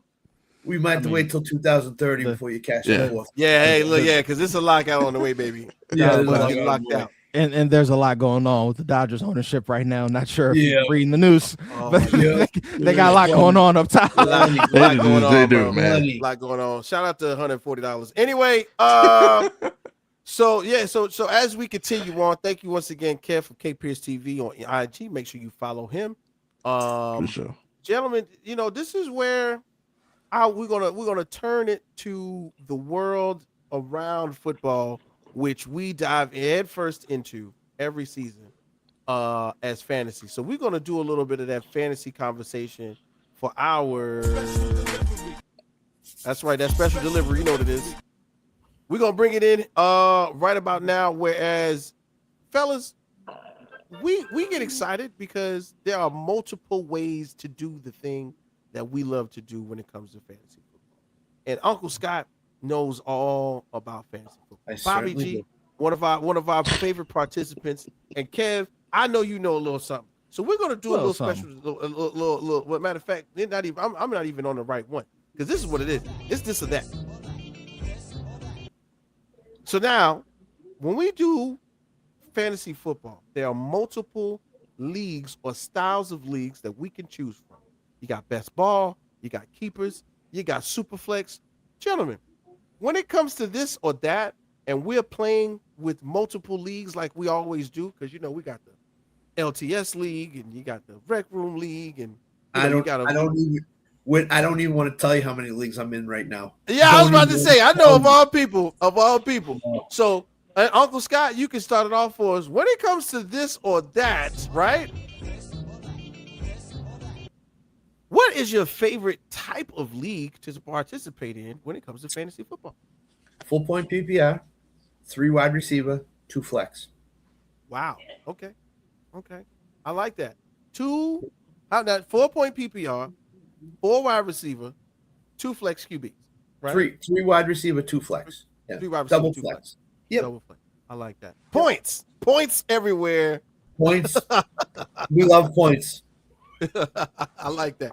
I like that one. Bobby G, do you have a favorite league that you participate in, sir? Oh yeah, best league I ever played in, and I've been trying to replicate this format ever since, but I haven't had time. It was the league I played in. It was PPR, but the way that the commissioner set it up, he set it up to where you could do different formations, which gave you a lot. Like it made strategy. You could run 1 quarterback, 2 running backs, 2 receivers, a tight end. You could run 1 quarterback, 1 running back, 3 receivers, a tight. Like you could run actual formations. So you could set, and it just made strategizing and drafting for this league like great, because if you missed on running backs and you did, you could set yourself up to be like a run and shoot type team. So yeah, that was by far my favorite league, and it was a legacy league as well. Yeah, legacy league is another one that I think is really taken away by crazy freeze frame right there. Yeah, wow, it's wild. you look like you're whistling. Like what is that? Like that old school cartoon? You know what I'm saying? You're working on the railroad. And that's what it look like. Yeah. He's whistling while you work. You know what I'm saying? Bobby G, be right back. Hey, so of course, Kev, you know what I mean? This is this or that, and we hit the music. What's your favorite type of league to play in when it comes to fantasy, bro? I'm boring. I like to keep it regular. Give me a quarterback, 2 running backs, 2 receivers, tight end, flex, kicker, defense. Let's keep this Let's all not. Maybe I'll do a super flex at the flex so you can include a quarterback if I'm feeling spicy that year. But I like to keep it plain Jane. Keep the points how they're already set up. Draft your team, line that shit up. Let's go. Like I like to keep it simple. The money's on the line, so we can't get too crazy here. Let's make sure that everyone knows the rules. Let's not get outside the ordinary. I'm trying to get my 100 back by the end of the season. There you go. I dig it most likely. And for me, I can't lie to you guys. When it comes to me, I participated in 2 Superflex leagues, and I like the idea of swapping out quarterbacks when necessary, because I was somewhat lucky to have Jordan Love at the beginning of the season. Wasn't as lucky at the end of the season, as we talked about that record earlier. So it was good that somehow, some way, I got a little Tyler Shuck in there. I threw a little bit of Shuck and Jive in there. Shout out to the cat who just now randomly woke up. Don't know where the cat's been at all day, but it's great for me, I think, to have multiple quarterbacks. Because when one ain't doing good or one's got a favorable matchup, swap it out, baby. It's good. Is it 1 o'clock? Like, shout out to the guys from Lock It In who give out those picks, man. Because by 1 o'clock, I know who I'm gonna put in. I got it. Yeah, Uncle Scott said, "Don't start that one. Sit that guy. He's on the bench." that's exactly what we like to do. So if I'm playing you that week, wait in the Rec Room League, I'm telling you to bench all y'all guys. Just bench them all. Sit them all down. Play all the bench. So guys, when it comes to another this or that, yep, got to pick a baby up. So when it comes to this or that, guys, wide receivers, running backs, and when to draft them. When is an ideal to start picking up the players who will possibly get you the most points in those positions? Wide receiver, running back, tight end, of course, a little later on the back end. What are we thinking? When is a good round to draft skill position players? Bobby G, I'm gonna let you go for it. From the great the Oracle, Scott Cole. I found that it's best to kind of hit those guys like maybe 3rd round. You pick up solid guys in third, starting in 3rd round. KP, you know, do you have a particular round you like to start? You like to set them off? You like, I got to get my guy now. I got to go. I'm that guy. I want to get it now. If I have a top 5 pick, I want a top 5 guy. Like I need it now. I'm sorting. I don't even really go by positions for real. I sort them out by most points expected and do what you will with that. I mean, I get number 1 guy, number 1 points. Maybe I'll pick third or whatever. You know what I mean? But like, I like to go there. If it ends up being, for example, this year, Puka Nacua. If it ends up being Jameer Gibbs or something like that, Bijan Robinson, whoever that guy is, that's who I'm taking first because I want my number 1 point getter as my number 1 pick, and then we'll go from there. I like it. Yeah, sometimes you just got to go for the gusto, baby. Absolutely. Uncle Scott, you know, as our resident senior fantasy football analyst, what would you think as a good this or that? When are you picking up the guys? I'm with Kevin. I'm aggressive right out of the gate. I want to get the guys that are going to score me the most points. I want to get the guys that are gonna when other owners are looking at my lineup, they say, "Damn, I don't know if I could be." You know, you got to be aggressive. You have to be aggressive early in the draft. You got if you are picking 1, 2, and 3, you're either getting Gibbs, Robinson, or Jamar Chase. And then you basically round 2 or 3, you got to stay aggressive. You just got to stay in it. So I'm going right from the get-go, and I'm trying to, you know, have the other owners look at the draft slot. If I'm drafting one and get Gibbs, saying, "Damn, he's got Gibbs. He's got these guys. I don't know how I'm going to beat him." So I want him right out of the gate. I want to put my stamp on the draft right from the gate. Yeah. I got you, you know, and then of course, you know me, I am classically trained in fantasy, so every once in a while, it's I'm waiting for the saxophones. Everybody knows. You start hearing that sound, you sweating a little bit. You like, do I get Josh Allen? Do I really need a quarterback right now? Wide receivers on the board. Tua Tagovailoa. Yeah, right. Yeah. You know what I'm saying? And then next thing you know, the computer is picking your guys. Please, ladies and gentlemen, do not wait till the saxophones are going off. Get your people as early as possible because you know the points are going to matter in a lot of these leagues. So look, I like to jump out there and go, hey, look, who's the best one? I got him, regardless of position, because a lot of the fantasy, you know, tools that I've been using, things that I've been watching, has said that this will be a QB rich fantasy draft where you can go close to the 4th, 5th round and still get somebody of substance to be your quarterback.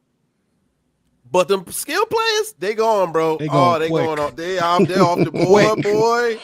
Every put it this way, I do a lot of high stakes stuff.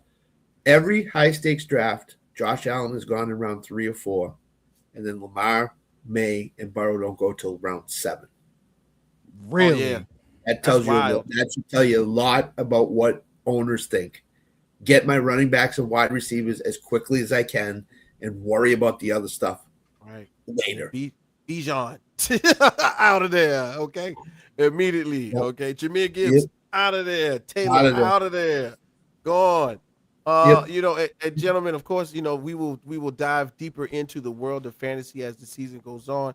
Be sure to catch my guys, AP one time for him, Alan Perales, one time for Uncle Scott, and our boy Tanner Dawson on Lock It In, because they will be giving out the picks, they will be giving out the stats, they will be making the analysis easy for you as you don't know what to do. Okay. And now, Kev, man, you've joined us. I appreciate you being a part of the earlier shows. Let's get a little bit of focus on Kev, who's been doing his thing, of course. Now, KP, you've been doing your football team previews on Instagram. I personally have enjoyed scrolling down and seeing what you've been adding. Thank you so much. You know, as the weeks have gone by. I think you got about like 10 and 12 right now so far. You know better than me. I feel like I'm making a video every day. It just feels like one more after the other at this point. A lot. There's a lot of them out. I'm on the NFC South. NFC East starts tomorrow. That's as far as I know. Bro. After you press the button. Yeah, like after I press post, I'm just like, all right, what's the next thing? What's the next one? Okay, so in your time of putting these together, you've had some really fun analysis, some really good ways to explain to the casual football aficionado what to look forward to, and when it comes to their teams this season. What was one of the teams that you got into thinking about what they're going to do, rosters, all of that good stuff? You said, I really can't put nothing good together about this team. Which one was what was a more difficult preview for you to do, bro? Oof. So I try to be somewhat positive per what we discussed earlier, because it's preseason. You don't want to be the one like your team's gonna stink every single day. But it's so funny we bring this up because the Atlanta Falcons are one of the teams that I was just like, oof. I think that maybe how the video starts. Oof. Right. I looked at that Falcons roster up and down, and similar to the Browns, I looked at their quarterback battle, and I was just like, ugh, like this. Y'all are in for a rough season, ladies and gentlemen. Like this is, I can't find nothing positive, let alone the fact that y'all employ an abusive monster on your team. Before we even get to that part, like the rest of the roster just looks so rough. So that's one. On a positive side, the Houston Texans took me the longest to review because I legitimately think that's a Super Bowl team. I think last year they were a Super Bowl team. Only problem was their quarterback didn't think they were a Super Bowl team because he forgot what color his team was, since he turned the ball over 8 times in 2 games. So once that happened, it went out the window. And you hear a lot of the analysis from the Texans was like, if CJ Stroud can just be average, how good would they be? Well, for most of the season, he was. They were 14th in passing EPA for the entire year. So, yeah, he was average. That's how they won 12 games. It's just when they got to the playoffs, he played like, honestly, the worst quarterback in the playoffs. So those are the two teams at the high end and the low end of the spectrum. The videos that are already out now that I had the hardest time evaluating. There's a couple more coming down the pike with the NFC West, AFC East, and those 2 divisions left that I had a little more time on, but I'll save those for when they come out. No, wait till he gets in the Steelers win. Oh God! Oh my God! The Steelers are out. That was like he's already got that. What do you got? What do you got? The Steelers going? Do you do record predictions? I try not to do exact record predictions because that can go either way. But I tried to. My main thing with the Steelers was exactly what I asked K Witt. What's the point of this season? Because what are we doing? Yeah, because if the point is I don't want to be a first round exit playoff team and I'm tired of the winning record and not winning a playoff game, okay, got rid of Mike Tomlin. I wouldn't have done that, but you did that because you were tired of the same old. Okay, cool. What about this team tells you that isn't going to happen again this year as a best case scenario? And this isn't really a rebuild roster anyways. The team's too old for that. So what's the goal here? Which is why I phrased the question to K Witt. What are y'all doing? What do you expect? Because it seems like they're in no man's land right now. Coach Hyatt tells you that. I'm about to say, and for me, this was we said it earlier. One of the things I negated to say was, in all actuality, I think this is a really big setup for a defensive-faced Steeler team, which is why they did all of these signings, and then of course Porter's looking for his money. This is gonna. I really feel like we're going to be happy at what the offense looks like, but we're really going to be leaning defensively on the team to be solidified, and just pray that we get like 65% of the games from TJ Watt. And that's it. 65, and I'm cool with that. Here, let me ask you something real quick, Whit. What, as a Steelers fan, what is going to make you happy? Them getting to or realistically, how far can the Steelers go this year, realistically, in your mind? I hate to say this, but if we are truly being honest with one another, and let's say we get another MVP season, right, from Lamar. Let's say Joe Burrow only misses games very early or midway through the season, as always, and then returns close to time to the playoffs. And then somewhere in there, the Browns are good. I am still seeing us, wild carding it up right now, especially with the extra game. We're gonna have the opportunity to sneak our way in and make one upset, just one upset, and then right back out. And I'm cool with that. But it's giving respect to Mike McCarthy and Aaron Rodgers one last time. Just giving them a little respect. And I love the fact that, hey, Aaron came right out and said, "Nah, this is it." I asked my wife. My wife said, "What you got?" I told my wife, "One more." That's all we doing. And when you turn a certain age, that's exactly what you got. You tell your wife, "Hey, look, ain't nothing else going on. This is it." Big shouts out to AP Allen Perales, who's in the building. Alan, welcome to the show. Fresh off of work. AP, thank you once again, bro, for joining us here. I made it. Yeah, exactly.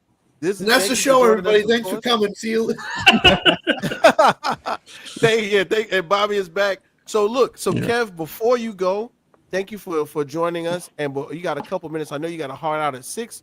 Your team, being the Baltimore Ravens, in the same division as mine and the Browns and everybody else we've discussed today. Where are you seeing them going forward? Wasn't listening earlier. I know. No. I'm saying outside. Yeah, I missed all that. Where are you seeing them in the zeitgeist going forward for this season? So for clarification, Patriots fan, but I live in Maryland, so I know where he got that from. I live in Maryland, so I know. Because you was doing all of the Baltimore Ravens stuff. Yeah, and I went to the Ravens training camp and all the fun stuff. Shout out to the Ravens, first class organization. I think the Ravens, funny enough, kind of similar to what I said about the Steelers. They made a head coaching change to kind of end up in the same place they were going to be anyways, which is they're going to go to the playoffs. They're going to have a great regular season. That team is talented. Jesse Mitchell's going to get that defense in order, and they're going to win a lot of games. But is hiring a rookie head coach the move you make when you're trying to win the Super Bowl, like the Ravens has aspirations to do? No, it isn't. If they would have hired Brian Flores or somebody like that in the offseason, I probably would have picked them to win it all. But they didn't. They went with the rookie, which for the long term is probably the right hire. But as far as right now trying to get over the hump, I don't see it. I see this team in the AFC Championship game and ultimately falling short. And once that happens and they're in the same position they've been in, 2 of the past 3 years or something like that, now what? Yeah. Now what? Do you stay the course with the rookie, or do you try to make wholesale changes and mess the whole operation up? So that's kind of where I'm at with the Ravens. And what's gone? He's back. Anyway, he's coming back up. Got to get you back on a Friday or Thursday, man. The Patriots got a Thursday night game this year. Yeah, they got a couple. Do we? They have a couple, I think, at least one. I know we start on Wednesday. I got something special planned for the Wednesday game too. I can't wait to do that. I think we got Seattle. If they play on Thursday, man, got to get you on for the post game show. Of course, man. Just hit me. Jets on Thursday, I think, at one point. Oh, good. We can talk after a win too. That'd be great. I think so. Okay. I love it. I love it. Hey, Averill, light your ass up, boy. Oh yeah, he don't know. He don't know yet. He don't know yet. Shout out to Averill. All right, gentlemen, I do have to roll. Thank you so much for having me. Again, as always. Kevin from KPearceTV, ladies and gentlemen, thank you for joining us, bro. Anytime you want to join the Rec Room, you let me know. You are in the door. Thank you, my good sir. Appreciate y'all. Peace out, bro. Man, what an interesting conversation with Kevin. Thank you again for Alan joining us. Alan, really quickly before we kind of make a couple waves out of the door, what I wanted to do was get you in on this or that conversation, Alan. Alan, you are a connoisseur for the fantasy football. So when it comes to your favorite type of league, Alan, in fantasy football, what type of league are you into? What you got? A PRP? You got a flex, super flex? What you like? I mean, for me, I'm just kind of experimenting at this point with different leagues because I'm still trying to get my. I'm not gonna say what I was gonna say. Don't bother. Would have got canceled. We talked about Enes Kanter earlier in the show. Yeah. That's a whole nother story in and itself.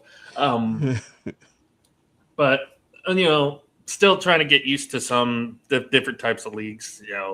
Obviously the ones we do I'm still getting used to those. I actually won a league last year, so I'm happy about that. So, although it was against my family and none of them know how to play fantasy football, so I kind of felt like that was kind of too easy. But yeah. Scott's disappointed that I beat up on my family. I'm very disappointed you beat up on your family. It's starting to get more and more fascinating. It's just trying to keep up with all of it, especially at the week. I know that must be hell for you, Scott, because you've got so much that you've got to keep track of. But this year it's been really bad for me. I'm in over 90 leagues this year. 90. Yeah. How do you manage when are the drafts? So some of them are best ball. A lot of them are slow drafts. I do a lot of charity leagues. So I do Alzheimer's League. I do Disabled American Veterans League. I do all that stuff. You you can't say no to those people when they ask you.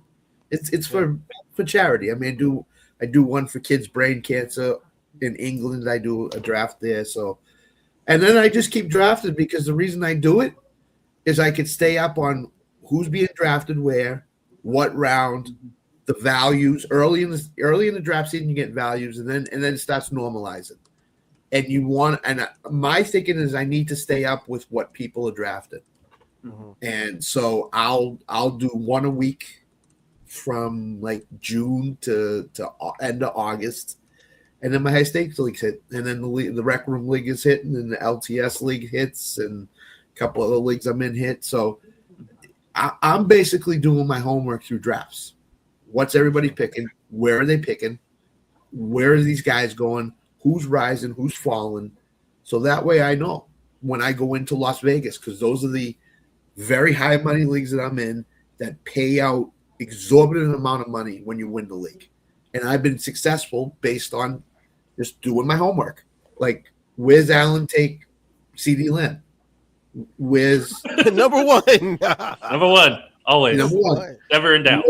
Where do these guys go? Even when we do the LTS and the Rec Room leagues, I take a lot away from them and put them into my draft prep and going in. I'm about to say, you put them into that good old draft computer, Scott. You have to, because these guys that draft in these high stakes leagues are really good, and you have to be really good. So as much knowledge as you can take into those leagues, the better off you are for it. So, 100%. Yeah, man, it's wild. I'm not a fan personally. I'm not a fan of super flex because I don't like having to take two quarterbacks early on. I like. You don't have to, Alan. You don't have to.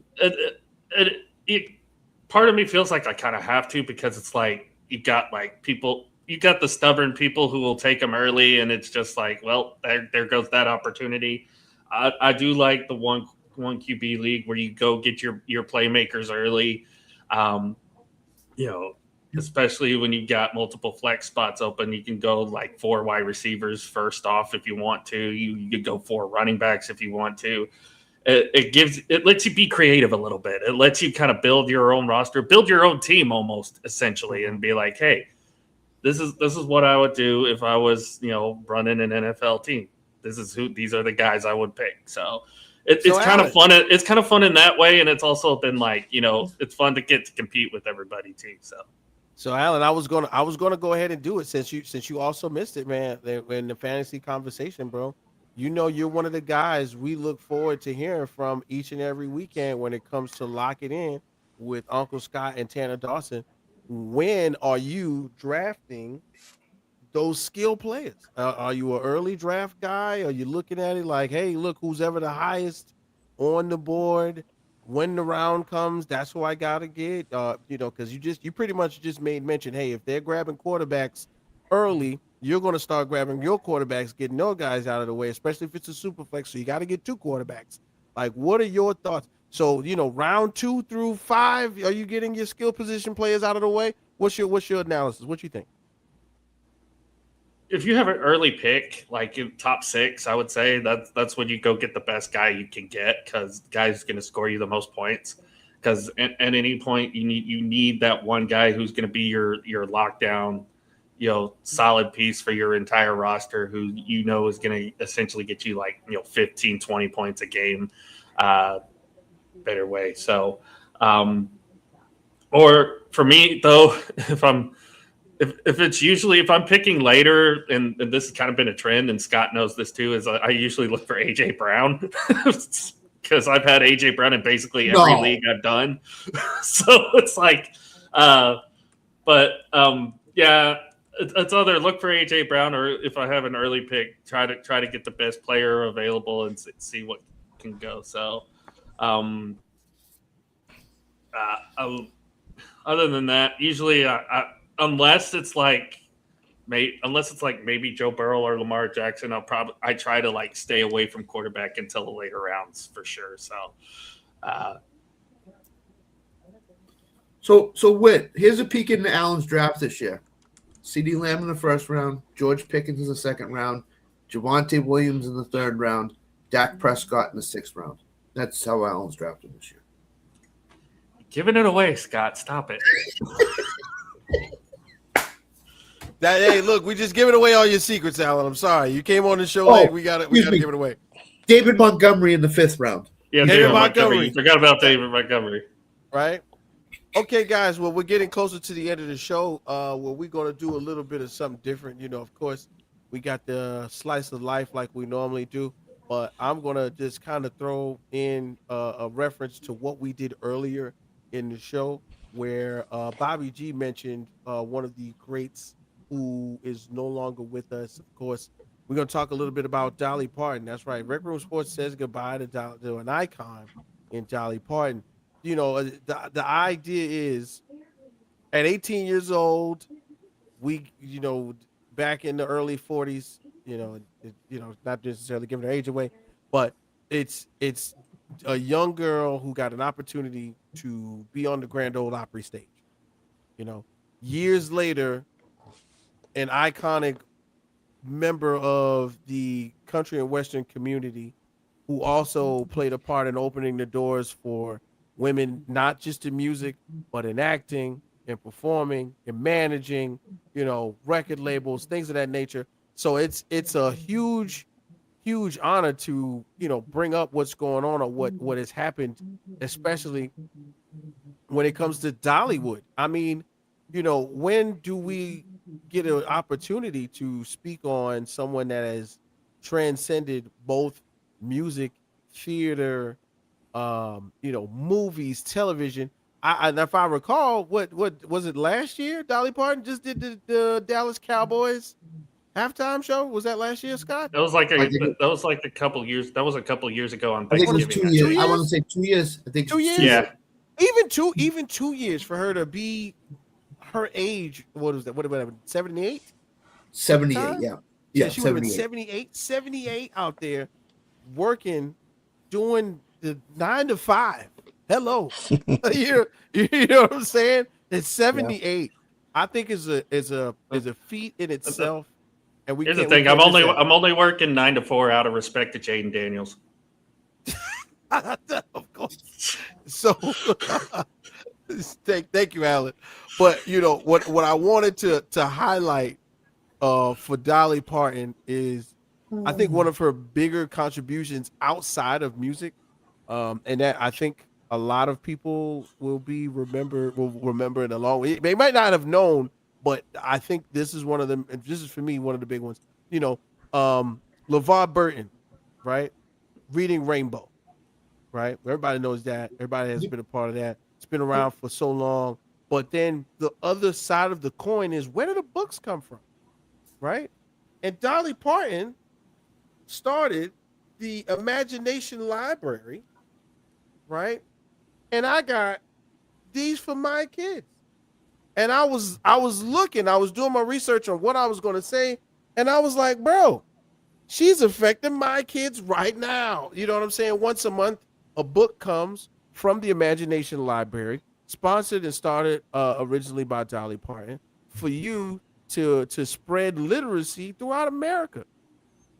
Like I promise you, I've been getting these books for my kids for years. Never really, I've been glancing, how you glance at the Snickers sign all day long, but you never realize the type of font. I just never put two and two together that it says Dolly Parton right there on the book. So besides what music, marketing, being a mogul, acting, she's also been helping the youth for 20, 30 years now with the Imagination Library. So I wanted to just say thank you to Dolly Parton and her and everybody who's involved in her family of and express my condolences, because somehow, some way, and so I would like to just say, thank you to her family, to everyone who's involved for putting this out there, because although she will be remembered for everything that she's done musically, these books, this impact will last a long time, and I'm pretty sure of it, because if I can show y'all what my little bookshelf right here, we got books for days, baby. Kids are gonna learn to read, I promise. Anybody else got anything positive to say about for Dolly Parton? This word's thrown around a lot. She's an icon in the United. She's an icon in the country. Very much loved by a lot of people. Not many bad words people say, if any at all. And she was performing into her late 70s. She was going around to Las Vegas and Atlantic City and Tennessee and all these places and performing. As I said before, 26 #1 country hits. That's not easily done in America. So condolences to Dolly Parton. My wife's a huge fan of hers. So hit her pretty hard when she found out. But it's again, it's one of those passings that good people are taking. I know she was 80, but it's a little bit too soon. So condolences and well wishes. So. Bobby G, you had a lot to say earlier, man. We appreciate you for bringing it up. You want to, wrap it up on the Slice of Life joint? Oh man, it says it all, man. Let's say, let it go. Rest in peace, Dolly. Rest in peace, Tim Curry. Rest in peace, Michael Wright.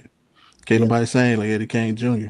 Nights like this, I wish raindrops would fall. Y'all know, man. Hey, first of all, once again, it's the Rec Room Sports Show right here on the Rec Room Sports Network of shows. Big shouts out to AP Allen Peralez for pulling a double and coming to work. One more thing, Whit. What's that? And Alan will know exactly what I'm talking about when I say it. ABBA is back. That's all I gotta say. ABBA is back. Let's go, ABBA.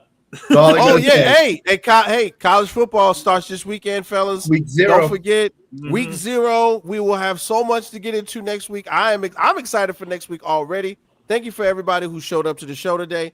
Once again, thank you again to K Pearce. That's right, Kevin Pearce for joining us. KPearceTV. Make sure you follow him on Instagram.